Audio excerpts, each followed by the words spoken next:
tout le monde, j'espère que vous allez bien. Donc bienvenue à vous sur votre chaîne Foot Algérie. Aujourd'hui, notre sujet concerne les joueurs qui sont considérés en deuxième place pour la sélection algérienne.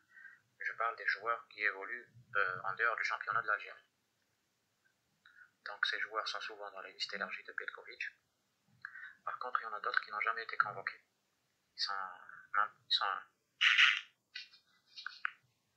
Donc ce sont des joueurs susceptibles de renforcer la sélection lors des prochaines échéances pour des raisons ou autres, que ce soit absence de joueurs clés ou parmi les 23 pour cause de blessure ou suspension ou pour cause de mauvaise forme. Voilà. Donc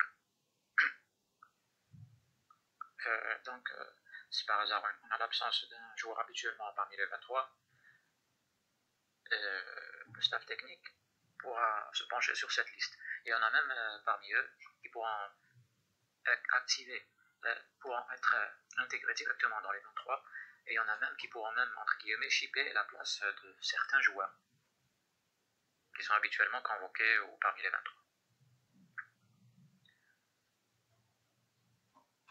Il faut savoir que ce type de joueur est vraiment très important pour une sélection, donc avoir une liste de provisions supplémentaires sur laquelle on peut s'appuyer pour puiser des joueurs lorsqu'on a besoin, lorsqu'on a un souci ou un imprévu par rapport à nos 23 joueurs habituellement sélectionnés.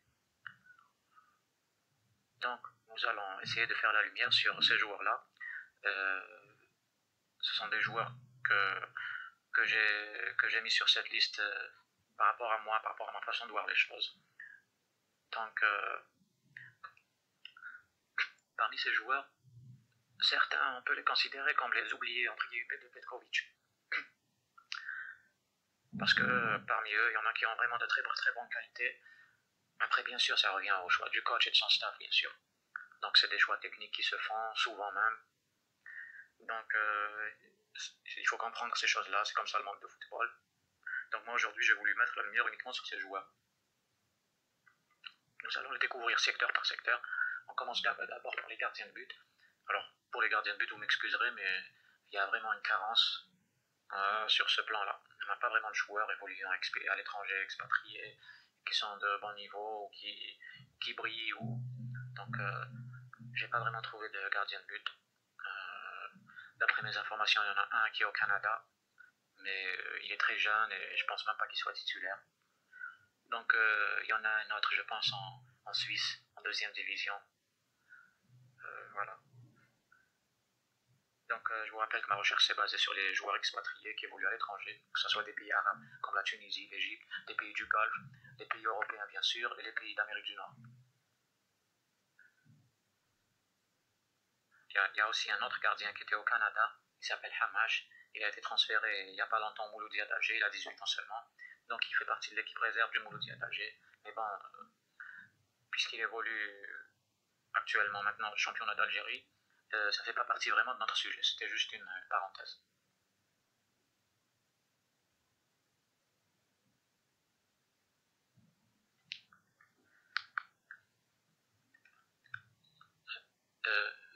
Donc nous allons passer maintenant au secteur défensif.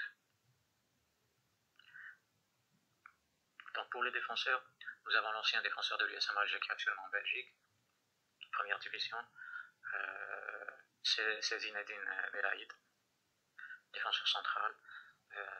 Son niveau est plutôt moyen. Ses qualités se rapprochent un peu de Tougaï un petit peu. Voilà. Au début, il avait un peu de difficulté en championnat de Belgique. Maintenant, il commence à avoir du temps de jeu, il commence à être titularisé. Donc, nous avons bien sûr un problème au niveau de l'axe de la défense centrale depuis bien longtemps. Donc voilà. Alors, nous avons maintenant Farouk Belgali. C'est un arrière droit de 23 ans. Il joue en Belgique, première division. Et il est régulièrement titulaire. Récemment, il était blessé, mais il est revenu de sa blessure. C'est un très bon joueur offensivement. Il est assez vif, techniquement assez bon. Donc celui-là, il peut concurrencer les autres au niveau du poste d'arrière droit. Il est un peu marginalisé par Petkovic, je sais pas. On verra bien, il va falloir qu'il continue sur les mêmes prestations. pour pouvoir prétendre à une éventuelle convocation. Nous avons un autre arrière droit aussi, c'est Mehdi Dorval, il joue à Paris, il est en deuxième division. Il est titulaire dans son club toute la saison, que ce soit la saison dernière ou cette saison. C'est un bon joueur sur son côté, bon joueur sur le plan offensif et défensif, il a un bon placement, il a été régulièrement sélectionné avec les moins de 23 ans de l'Algérie, il s'est distingué d'ailleurs. C'est un petit gabarit, mais il n'a jamais eu sa chance en sélection.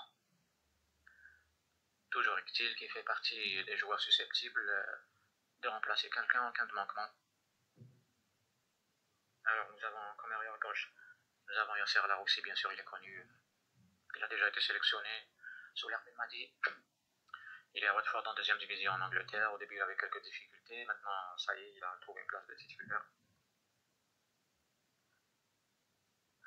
Il fait de belles prestations.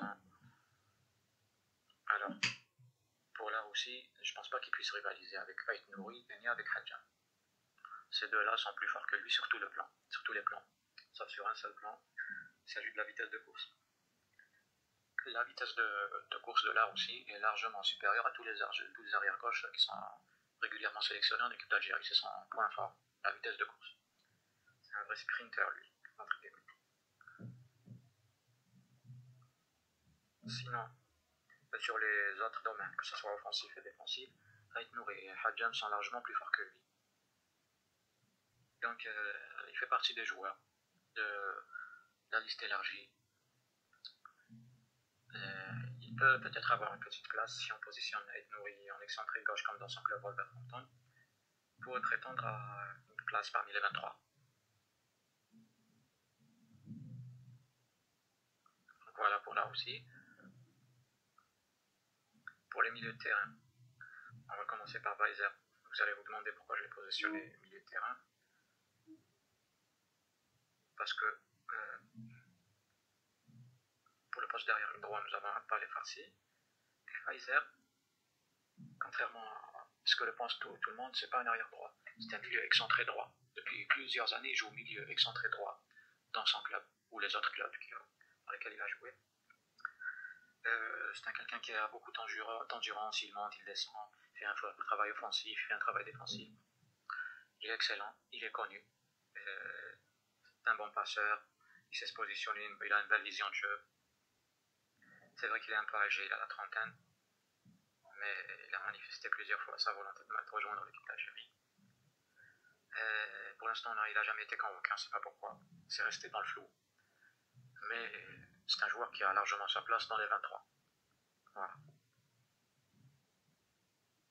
C'est un joueur que l'équipe d'Algérie a vraiment besoin. Il faut absolument le convoquer, je pense. On verra prochainement.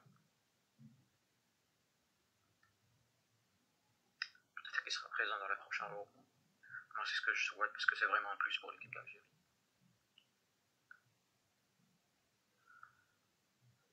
Nous avons aussi un autre milieu de terrain en Belgique, c'est Abdelbahar Kadri. C'est un milieu relayeur. Il a 24 ans. Il joue milieu central, milieu offensif, relayeur aussi. C'est un petit gabarit. Il a un bon pied droit.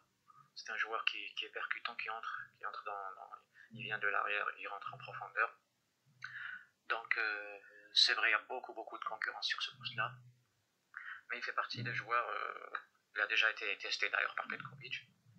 Mais je pense qu'il fait partie des joueurs qui ont les capacités de remplacer d'autres habituellement convoqués en cas d'absence. Voilà.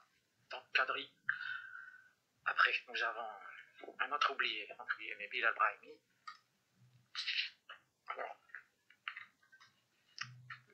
Alors actuellement, il est en Belgique, première division.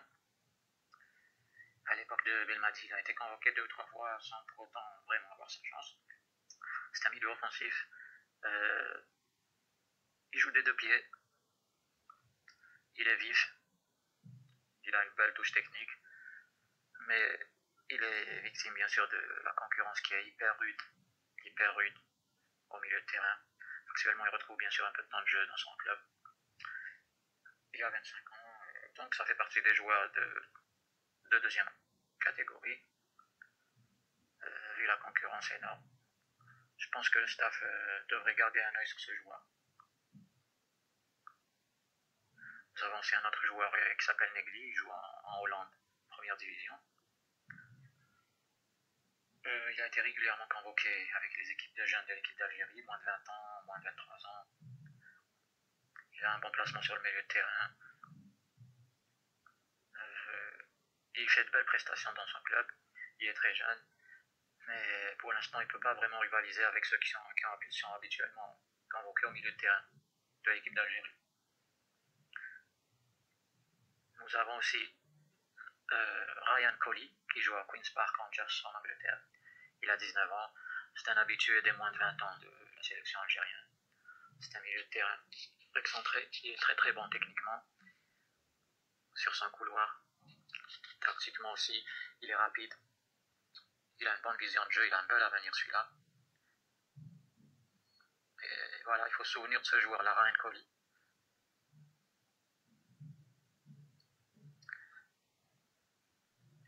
Alors nous allons passer au plan offensif. Alors, on va commencer par un certain Youssef Belaïli. Bon, on peut raconter beaucoup de choses sur lui. Mais moi, personnellement, je pense s'il continue à bien travailler et qu'il essaye de se maîtriser mentalement, je pense qu'il a largement une place en sélection. C'est un joueur d'exception, c'est une sorte de légende. C'est un joueur à part au niveau des dribbles, au niveau de la technique, on n'en fait plus comme lui maintenant. Il a une particularité aussi, c'est qu'il est imprévisible dans son jeu. Il peut te sortir un truc à tout moment.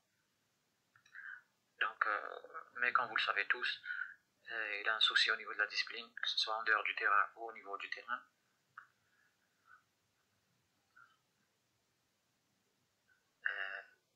Par exemple, sur le terrain, il a tendance à simuler dans les 18 mètres. Il essaie de sauter comme quoi il s'est fait faucher, mais tous les arbitres africains se sont rendus compte de ça. Et, il faut qu'ils comprennent que c'est bon, il faut arrêter sur ce plan. Donc, je pense que s'il est en bonne forme et qu'il reste tranquille, entre guillemets, on aura besoin de lui en sélection et directement avec les 23. Hein.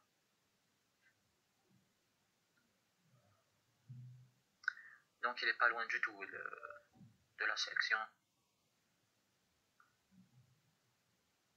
Et il est encore très fort, malgré qu'il ait 31 ans, je crois, maintenant. Donc, il peut quand même être considéré comme un sacré renfort.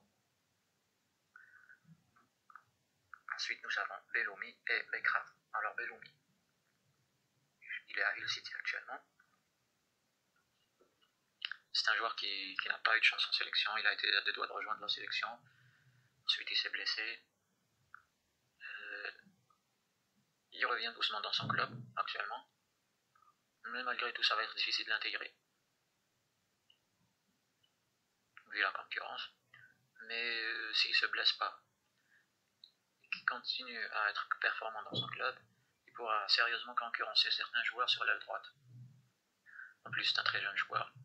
Donc il a une large marge de progression. Pour terminer, nous avons Ansel Bekrar, il joue en MLS aux États-Unis. Il a déjà été convoqué plusieurs fois, il a été testé par Petkovic. Petkovic le connaît ses qualités. Cependant, il reste victime de la concurrence. Mais ça reste un joueur qui fait partie des éléments auxquels pense Petkovic souvent. Donc voilà, j'ai essayé de faire le tour sur l'ensemble de ces joueurs.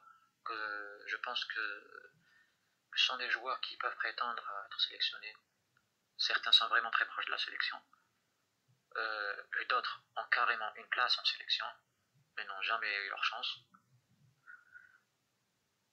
Je pense que Petkovic et son staff connaissent ces joueurs. Maintenant, ça va dépendre de leur façon de voir les choses. Chaque coach, chaque entraîneur a sa façon de voir les choses. Chacun a sa philosophie, sa façon de positionner les joueurs, sa vision du football à court terme, à moyen terme et à long terme. Donc ce sont plein de paramètres qui entrent en considération. Donc voilà, j'ai essayé de faire le tour. Je vous remercie d'avoir suivi cette vidéo.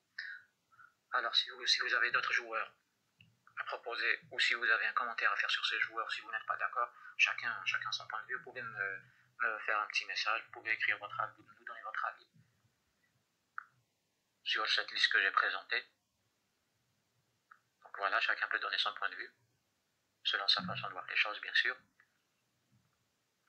Je me ferai un plaisir, bien sûr, de lire vos messages et de vous répondre. N'oubliez pas de vous abonner à la chaîne et de partager la vidéo avec vos amis. Merci beaucoup et à la prochaine.